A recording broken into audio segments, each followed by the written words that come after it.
পিতার নবলক্ষ ধেনু আর 24 জন সখাদের সঙ্গে নিয়ে ভগবান গোষ্ঠ গোচারণে এলেন।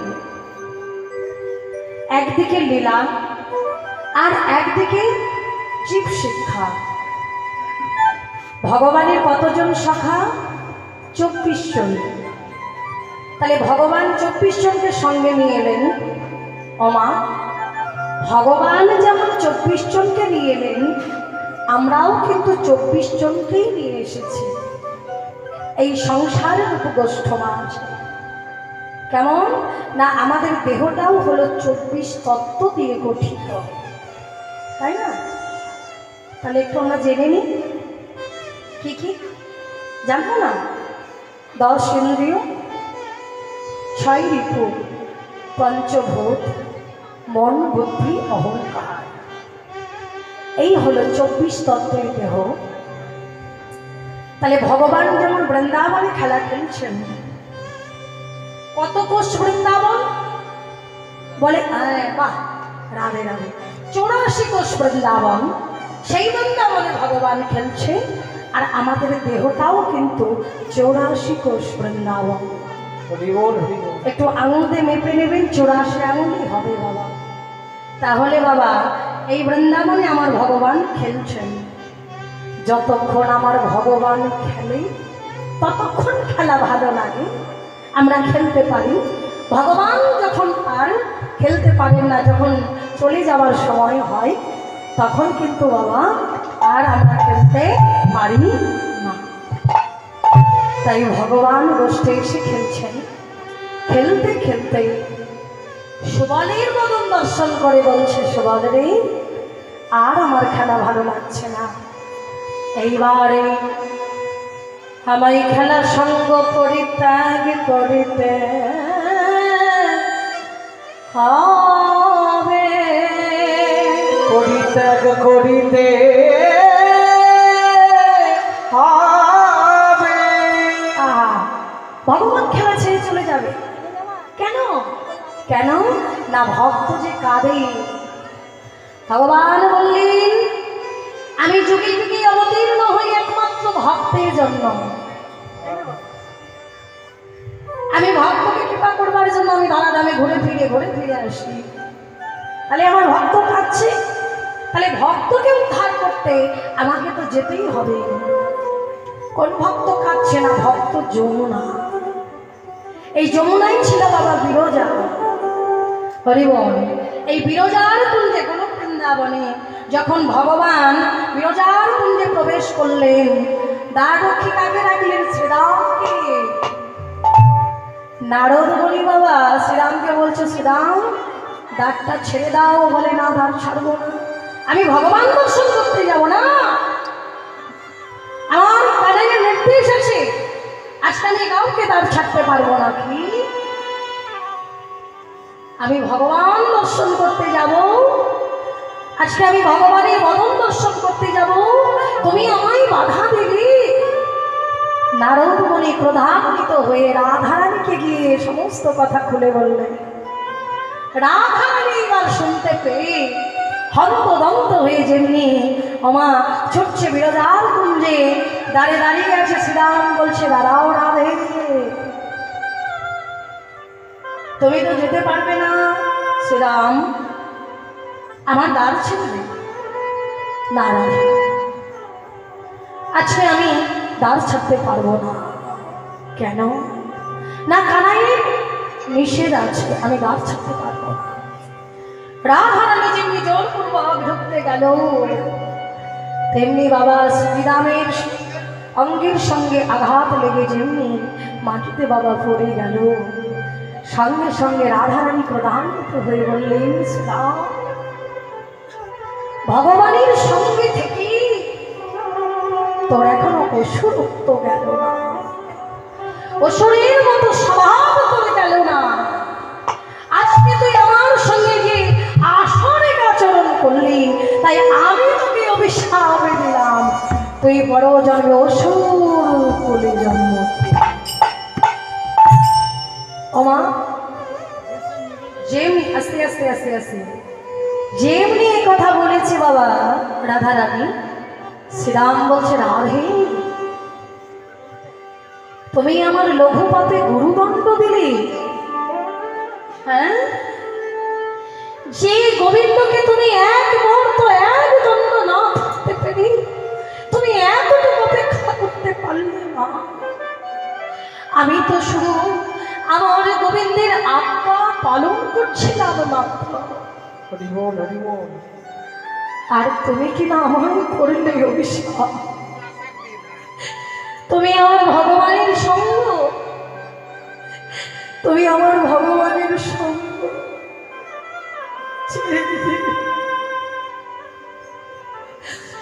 আমি গোবিন্দ সঙ্গ ছাড়া হয়ে কেমন করে বেঁচে থাকবো। রাধে, যে কৃষ্ণের গরবে গরবিনী হয়ে তুমি করলে আমায় অভিশাপ। আমি যদি গোবিন্দকে একদিনের জন্য ভালোবেসে থাকি, আমিও তোমায় দিলাম অভিশাপ। তুমি একদিন নয়, 2 দিন নয়, তুমি 100 বছর কৃষ্ণ বিরহে বিরহিণী হয়ে তুমি কাঁদবে। ওমা রাধারানী ছুটে গেলেন বিরজার কুঞ্জে।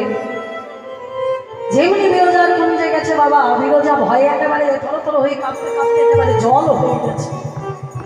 যেই বিরজা জল হয়েছে, ভগবান সাপ হয়ে গেছে। আর রাধারানী কি করেছে বাবা, ঠিক সেই সময় গেছে গিয়ে ময়ূর রূপ ধারণ করেছে বাবা। ধারণ করে 3টি অঙ্গে আঘাত করলেন। সেই দিন থেকে ভগবান ত্রিভঙ্গ বাঁকা।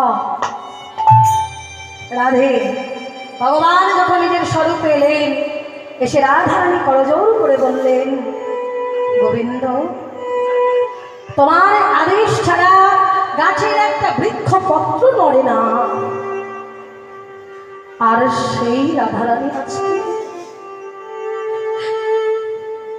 সামান্য কারণে শ্রীরামকে অভিশাপ দিল।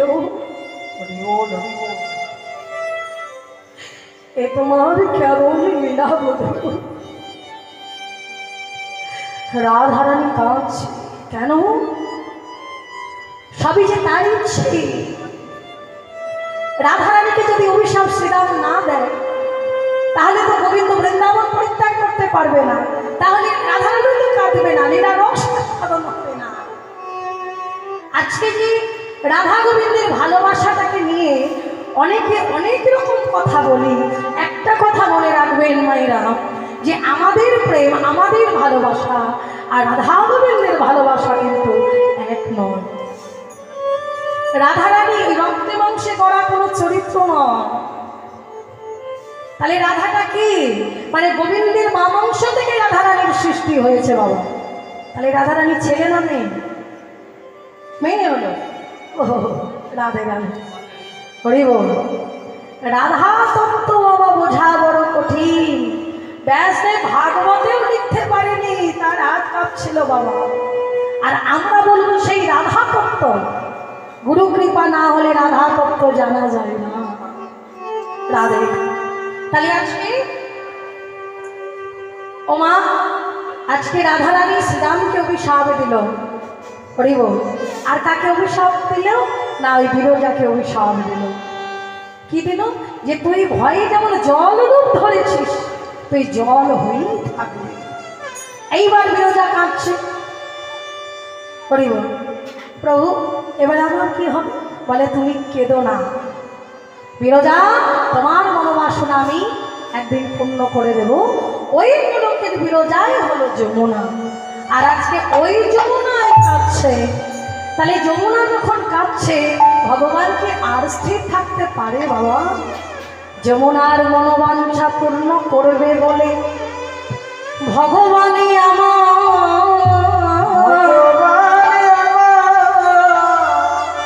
এইবার সুবলকে বলছে, সুবল এইবার তুই আমাকে বিদায় দে, আমাকে সখা সঙ্গ পরিত্যাগ করতে হবে। হরে সখাগণ সঙ্গ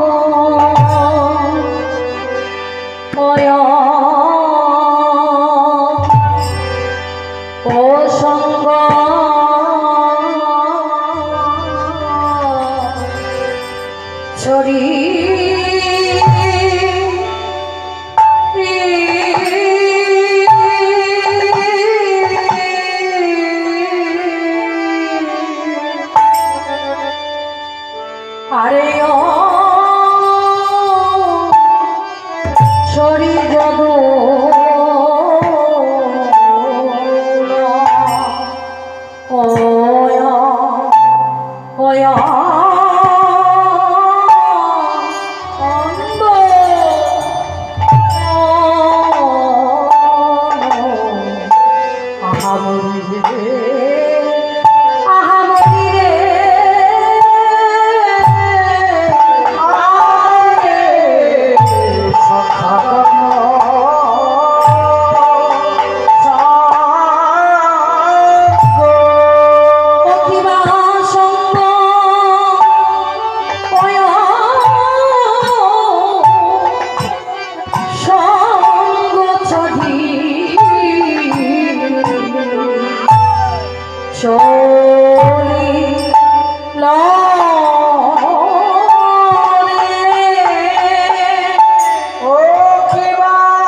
রাধা।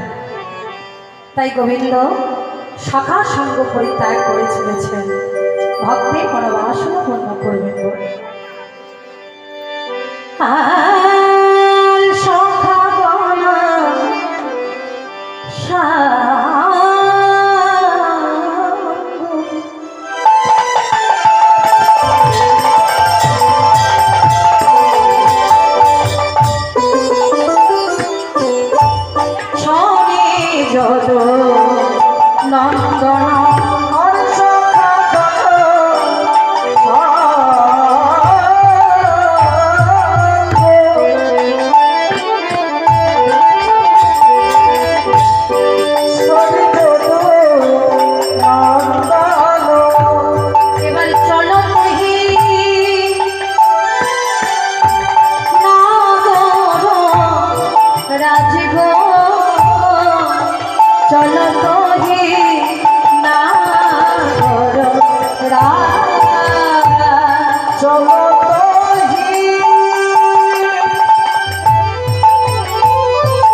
সখাগণ সঙ্গ ছড়ি যদু নন্দন যদু নন্দন চল তোহি না চল তোহি না গোবিন্দ সখা সঙ্গ পরিত্যাগ করে যমুনার তীরে এসে দাঁড়িয়ে যোগমায়াকে স্মরণ করলেন। মা যোগমায়া সঙ্গে সঙ্গে এসে দাঁড়ালেন। গোবিন্দ আমাকে স্মরণ করেছ কেন? মা আমি রাধারানীকে নিয়ে নৌকা বিহার করব, তা নৌকা বিহার করবার জন্য আমার একটা নৌকা দরকার। তবে কৃপা করে আমাকে একটা নৌকা বানিয়ে দাও না। মা যোগমায়া বললেন, গোবিন্দ নৌকা যে বানাবো, আচ্ছা সেই নৌকার নাবিক কে হবে? কেন মা, সেই নৌকার নাবিক ছিল আমি, তাহলে তো যেমন তেমন নৌকা দেওয়া যাবে না।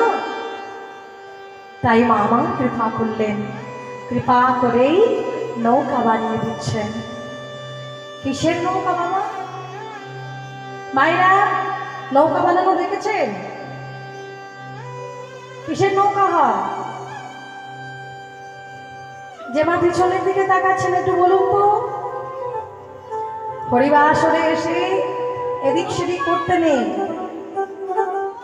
ফলে মনটা যদি কীর্তনের দিকে থাকে তাহলে কি হবে? জয় গৌর হরি হরি বল হরি বল হরি বল হরি বল।